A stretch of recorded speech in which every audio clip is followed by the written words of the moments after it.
ایسے گالیاں دیتے تھے جو میں شاید میرے سامنے کتاب رکھ دو اور بیان کرنے کے لیے بھی کہا جائے میں ایسے الفاظ نہیں بول سکتا ہوں. آپس میں ایسے گندے حرکتیں کرنا اور گندے گالیاں دینا ان کا اٹھنا بیٹھنا تھا. ان کا اٹھنے بیٹھنے میں وہی تھا. میں آپ کو گارنٹی دے رہا ہوں مولا آقا صلی اللہ علیہ وآلہ وسلم کے فرمان سے میں گارنٹی دے رہا ہوں. آج گارنٹی دے رہا ہوں, لکھ لو. جو اہل بیت سے محبت کرتا ہے, جو اہل بیت سے محبت کرتا ہے, تن سے من سے, دیکھو محبت کرے تو محبت نظر بھی آنا, زبانی محبت نہیں چلے گی. جی نہیں, ہم بہت اہل بیت کے چاہنے والے ہیں, 10 محرم کو شادی رکھے. نہیں, جھوٹی باتیں ہیں, جھوٹی باتیں ہیں. جب میرے آقا کے آنکھوں میں آنسو تھے, ابو ہریرہ کی آنکھوں میں آنسو تھے, عباس کے آنکھوں میں آنسو تھے, ام سلمہ کی آنکھوں میں آنسو تھے. جی سارے اہل بیت اور صحابہ کے آنکھ میں جس لمحے کو یاد کر کے آنسو رہتے تھے, وہ ٹائم پہ تو اپنی شادی کرے گا اور اس پہ فتویٰ لائے گا کہ جائز ہے. بابا شادی کر لے, جائز ہے, گارنٹی ہے تو مومن نہیں ہے. جو مانتے ہیں اللہ کی قسم رسول اللہ زندہ ہے, بولو کون مانتا ہے اللہ کے رسول زندہ ہے؟ تو زندہ ہے واللہ, تو زندہ ہے واللہ, ہے نہیں؟ بولے نا آواز سے, تو زندہ ہے واللہ.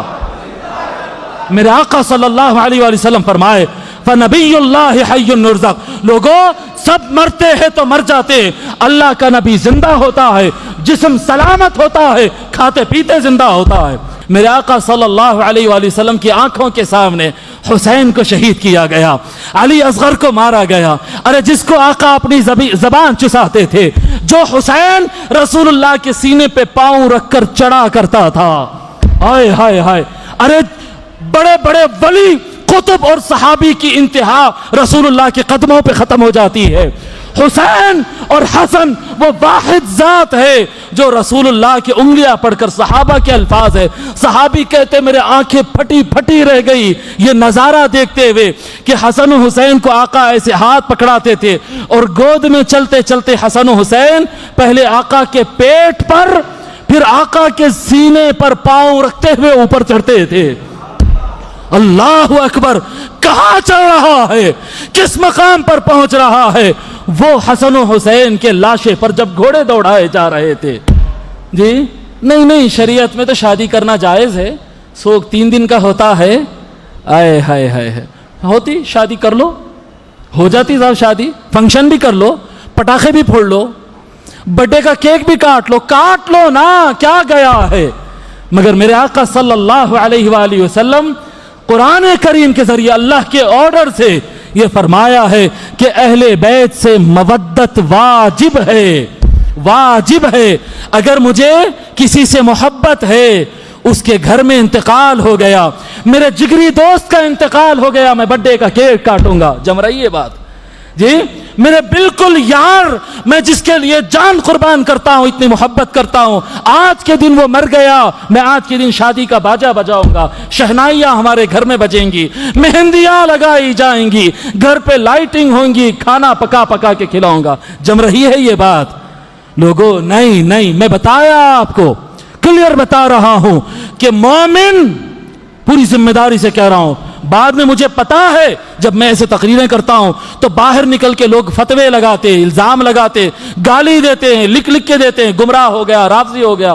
بابا میرے کو کسی کے فتوے سے ڈر نہیں ہے, مجھے بس ایک چیز کا خیال ہے, میں بتا رہا ہوں, مجھے بس ایک چیز کا خیال ہے, میں مروں, قبر میں جاؤں, میرے آقا رسول اللہ سامنے آئے, میں کہوں یا رسول اللہ میں وفادار تھا, بس. اللہ کی قسم مجھے اس سے زیادہ کچھ نہیں چاہیے.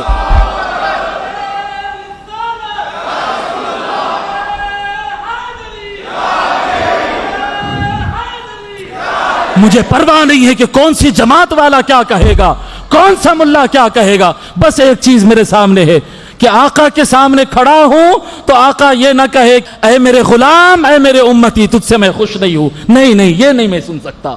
مجھے بس آقا چاہیے, بس آقا چاہیے, بس آقا چاہیے. نہ مجھے کسی کا لالچ ہے, نہ کسی مفتی اور فتوے اور غنڈے کا ڈر ہے.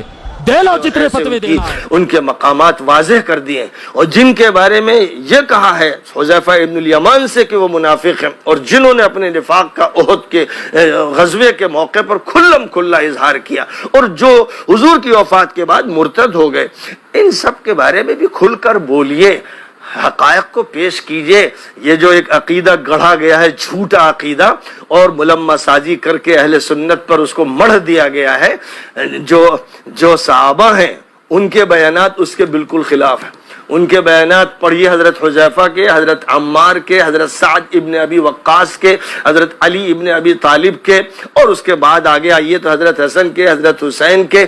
ان کے بیانات پڑھیے، وہ ہیں جو نمائندگی کر رہے ہیں. بعد کے جو ملا مولوی ہیں، جو بنی امیہ کے حاضر باش اور ان کے سرکاری مولوی بن گئے یا ان سے دباؤ میں رہے، جن میں سب سے بڑے مشہور صحابی اور جن کی 5000 حدیثیں ابو ہریرہ، ان کا حال یہ ہے کہ آدھی حدیثیں انہوں نے گول کر دی. اب یہ جملہ برا نہیں لگنا چاہیے، وہ خود کہتے ہیں اور بخاری روایت کرتے ہیں کہ حضور پاک علیہ السلام سے 2 خزانے میں نے لیے، ایک تو تمہیں بتا دیا، ایک نہیں بتایا، اس لیے کہ اگر میں اسے بتا دوں گا تو میری گردن کاٹ دیں گے. کون کاٹ دے گا؟ وہ کس دور میں تھے؟ ظاہر ہے کہ اس وقت گردن کاٹنے کی طاقت صرف اور صرف معاویہ کے پاس تھی، کیونکہ وہ انہی کے دور میں تھے.